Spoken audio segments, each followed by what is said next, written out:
So the drawer boxes I'm going to show you how I'm making are part of a larger built-in, but I don't have a how to make oversized drawer boxes video on my channel, and it's kind of a standalone project in and of itself, so this is kind of a sidebar to a larger project.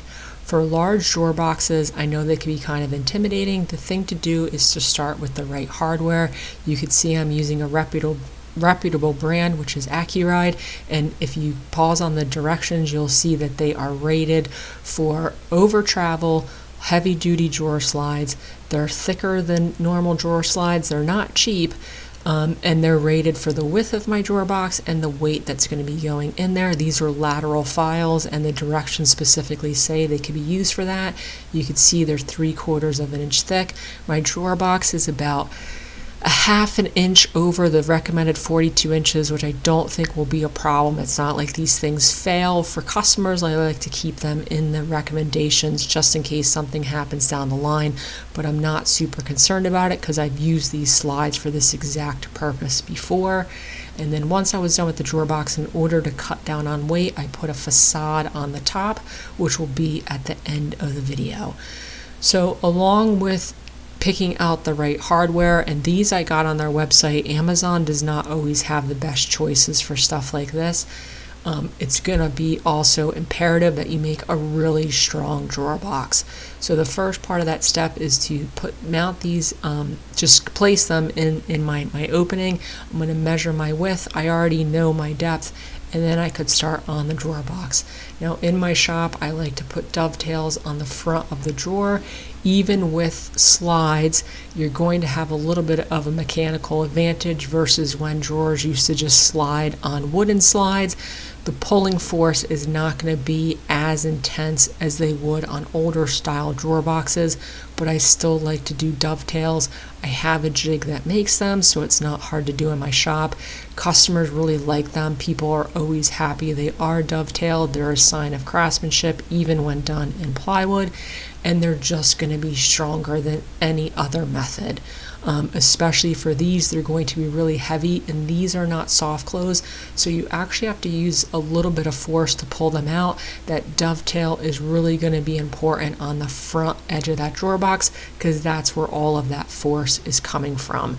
So I had to set up the dovetail router bit in my router. I used to use my DeWalt router for this, but that is now in my router table. So I have this changeable interface that goes on my router, and that is what I'm using for this. And usually, like I said, I just put these dovetails on the front drawer. That's kind of where all the force is going to be transferred for when you open up these drawers. But they had instructions for putting this on all 4 sides, and I thought I could save some time because once you have this jig set up, which I will admit this is a cheap jig. I got this for like $10 at a yard sale. It's one of those Harbor Freight jigs. It could be a little finicky, but once you get it set up, it's really easy to cut these in multiple parts. So I decided to use the instructions and actually put these dovetails on all 4 sides. It would make my box that much stronger and actually save some time in the long run. I wouldn't have to set everything up. I usually put a dado in the back. So when using this jig, I just like to run the router across the front at first to avoid as much tear out as possible. There is going to be tear out on this because this plywood, the veneer is really thin. This bit probably needs to be replaced, but it's pretty simple. Just make sure I always do test pieces. You saw I did 2 or 3 test pieces before I cut my finals because dialing it in can be a little bit of a pain. And then for this process, all I'm doing is I numbered my parts like in the instructions that came with the jig, and then I'm just making sure that my numbers are facing up and lining with each other. So the part I'm putting on the top of this jig is going to be the front and the back, and the part that is going vertically in the jig are my sides. So as long as the 3 is matched with the 3, it will turn out to align once everything's done. Basically what I like to do is cut both my tops, which means you're going to have to switch out the side, and then I switch the top and cut the rest. So like I said, this is my first time doing this on all 4 sides. It was not as much of a pain as I thought it would be. Spoiler alert, the alignment was perfect, and now I have a really sturdy jig. So you can see I'm putting 2 in the front and 2 on top, And then once it's done, sometimes there's a little bit of sanding to do, but you want these to be a nice tight fit without having to beat them. This is plywood, so if you hammer these too much, especially when you go to take this joint apart, sometimes it actually peels away some of the plies. So I make sure it's a nice, a little bit stronger than a press fit, but you don't want to have to really hammer these things into place. And that is my box. I just checked to make sure the width was accurate before gluing everything together, because once these were glued together, they're not coming apart. If they were the wrong size, I'd have to completely take them apart. And then I went through and I measured the bottom inside of all of my parts, because I have 3 drawer boxes at this point. That little pencil mark will be face down against the fence, and I'm going to cut for the bottom panel. Now I used 3/4 inch ply on the sides because these drawer boxes are potentially going to be holding a lot of weight. I didn't want to use 1/2 inch. I'm doing a 1/2 inch bottom for the exact same reasons. It's going to make for a heavy drawer box, but these are rated for, I think, 150 pounds. You saw in the, I think it's 200 pounds actually. You saw in the thumbnail I was sitting in the box. I am not 200 pounds, but I'm probably heavier than whatever it is they're going to put in here. So you want that bottom to be really strong as well. Once I put that dado on the bottom, I could add the thickness of the dado, which was about 3/8 of an inch on all of my sides, and cut the bottom. Now it's really important that your dovetails line up, because if they're not square on top, when you go to cut that bottom, they won't line up perfectly, and then sliding in your panel will be a real pain. So like I said, if you're going to use dovetails or any other type of joinery, I've done dado joints on these. That's also a good choice. Anytime you could multiply the surface area of your glue joint, it's just going to make a stronger joint. I don't feel comfortable relying only on mechanical fasteners and butt joints or stuff like this, but I'm also one of those people that in your shop you should build things the way that you want. Then once everything's dry fit, I could glue it all together. So because this is all plywood, I'm gluing the panel in place as well, because I don't have to worry about the box moving. Plywood is considered dimensionally stable, unlike the panel that needs to float in doors and cabinet doors and stuff when you're making hardwood sides. This one I will glue into place. It's just a process of adding glue to all these parts, tamping them together, and then obviously putting them in clamps and letting them dry. It's really important on especially side mount drawer slides. There's less forgiveness than the undermount slides, which I usually use on the channel. If the drawer box is not square, it is not going to work on heavy duty over travel slides like that. So I spent extra attention to measure all my diagonals, make sure they're perfect. On longer sheets of plywood, a square doesn't always work, because if the plywood bows, it will show it's at a square. Diagonals are the best way to do it. And then Accuride's website recommends mounting these slides right below the center line of your drawer box. So all I did was put a spacer on the bottom here, mount the slides in place, and then I also have a spacer for my drawer to sit on, and I can mark where the bracket is going to go. Now I wanted this, obviously side to side it's going to be symmetrical, but I wanted a 1/2 inch reveal on the bottom and a 1/2 inch reveal on the top, which is really important when you see how I put the fake facade on this. And the fake facade is going to stick out 1/4 of an inch, so I mounted these far enough back that when I add that 1/4 of an inch to the front, you can see it's perfectly flush with my face frame. Making sure your face frame is square before doing your drawer boxes is also very important. All that stuff can be tweaked, especially on paint grade projects, but just makes life a lot easier if you're working with things that are relatively square. And then they give you directions for all of this, but I'm the sort of person I like to mount things and make pencil marks. So you can see I had it where I wanted it. I can mark where the bracket lined up with the drawer box, height-wise as well as depth-wise. I can mount those in place.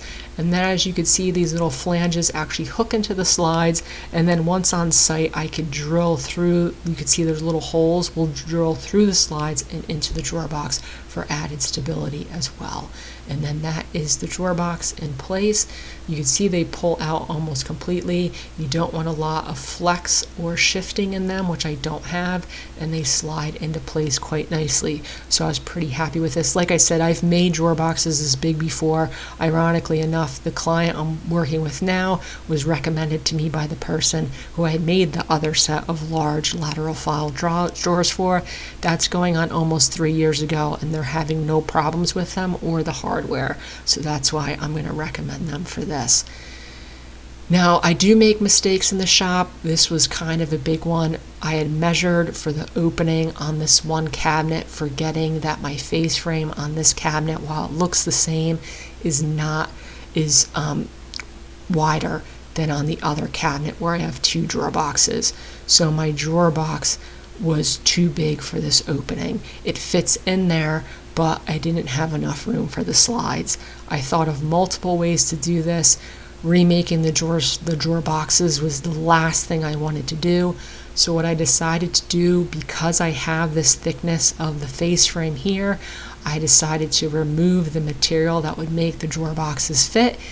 And then because this is going to be scribed in place, I can just add an extra 3/4 of an inch on the outside of the drawer box, and that was how I dealt with it. All I did was put some plywood on the outside so I could use a flush cut trim bit on the inside and remove that face frame. This was one of those mistakes. I wasn't paying attention. It happens. I was lucky because this built-in has a very big void in the middle because it's a desk. So the fact that I now have to cheat this one cabinet over an inch to make up for the fact that I'm technically adding about 3/4 of an inch onto this side stile, so it still looks like it's 2 inches, was really lucky.